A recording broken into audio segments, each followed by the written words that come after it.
Hello, my name is Kevin Vinson, and this game is called Team Bowling, and it's for grades 3 through 5. Equipment needed to play team bowling are gator balls, bowling pins, and cones used to mark boundaries. The playing area is a large rectangle with two ends for pin areas similar to end zones in football. The only players allowed in this area are the pin keepers. Each pin area has 5 to 10 pins set up across the pin area any way you'd like to set them up. Then 1 or 2 balls is set on the center line and the game is ready to begin.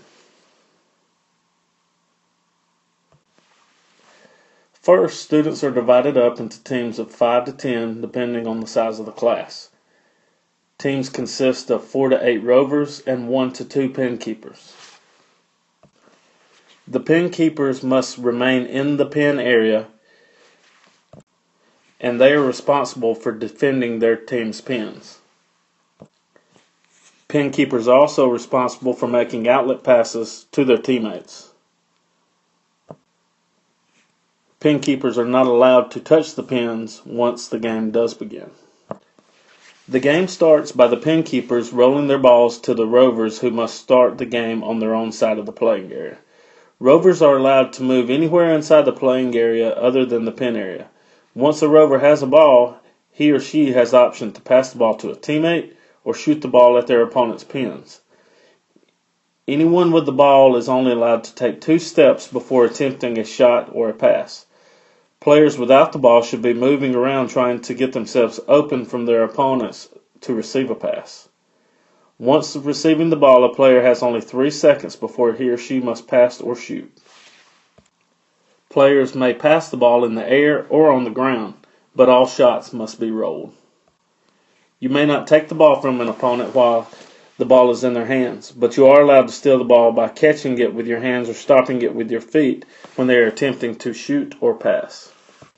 You are not allowed to kick the ball, and contact with an opponent is not allowed. If a player throws a ball out of bounds, the ball is given to the opposing team. Balls that are deflected by the pin keeper and go through the pin area remain the possession of the pin keeper.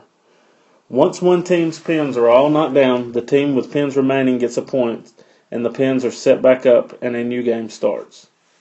When a new game starts, change the pin keepers. Modifications can be made by adjusting the number of players per team. You could also not allow throwing, make everything be rolled. You can also encourage passing by making a minimum number of passes that must be thrown prior to a shot being taken. Thank you for watching my screencast on Team Bowling. I hope you enjoy the game.